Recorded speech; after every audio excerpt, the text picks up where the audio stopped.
this video, I'm going to teach you the crow pose like nobody has ever taught you. But before that, I would want you to educate yourself a little bit about the crow pose. And there's a lot of confusion between the crow pose and the crane.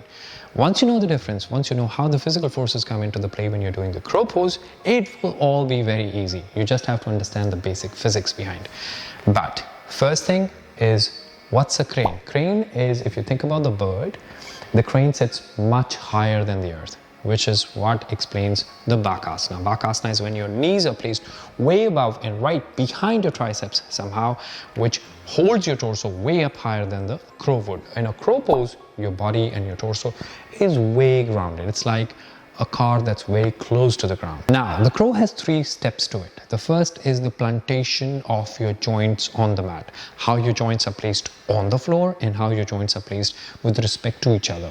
Once you understand that, second stage is to get yourself up into that little flight, that small transition, how to get that transition right. And the third is holding the crow pose without falling. And as you go along this video, I would request not to practice along and just simply watch it so that you can catch on the details what we are about to show.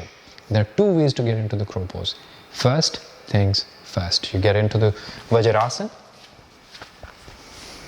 You please put your hands on the mat in front, lift your knees open and wide, place your palms in a way that your index fingers are parallel to each other and every other finger kind of spreads away from the index finger.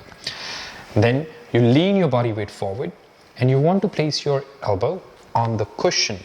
This is the muscle, and then when you bend your knee, it kind of forms a bit of a depression here between the kneecap and the muscle. And there's a bit of a depression, that's the ideal place for you to place your elbow.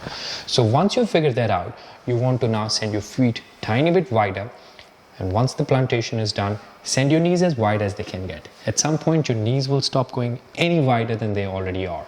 So then you lift your chin up. Imagine your chin pushing towards the front edge of the mat there. Once you're there, you want to lift your hips up.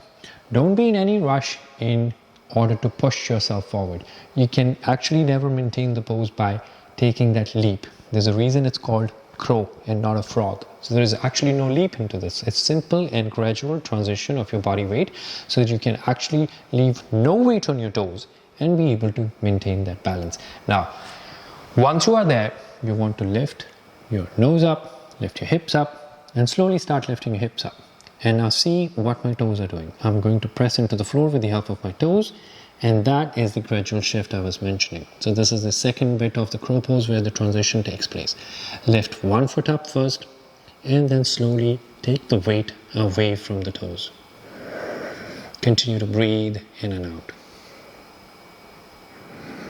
Keep sending the knees wider and you can maneuver in the pose up and down. Don't be afraid of moving into the pose. So when you move into the pose, it kind of gets you familiar with what the pose has to offer. If there is a fear of falling, you will overcome the fear of falling just by moving around in the pose. So now this was the first way of, the most conservative way of getting into the crow. Now let's address what is that you're actually afraid of when you're doing the crow. So most of us will be afraid of, okay, what if I lose my balance and if my elbows slip and I bang my face onto the floor? How about we start there, where the crown of the head is actually on the mat. Now, I want you to re-look at the crow pose all over again in a completely new method. See, you start in the same way. You count the parts of your body that are in touch with the mat. 1, 2, now this is the third, this is the fourth. Nothing new about it, it's exactly like the same thing. Now, I want you to create 5 points of contact, and by saying that, I would place the crown of my head here. So now there shouldn't be any kind of a fear of falling because you are already in touch with the crown of the head.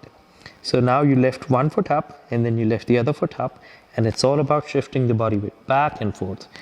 Now you're going to take the weight away from the crown of the head and slowly lift yourself up.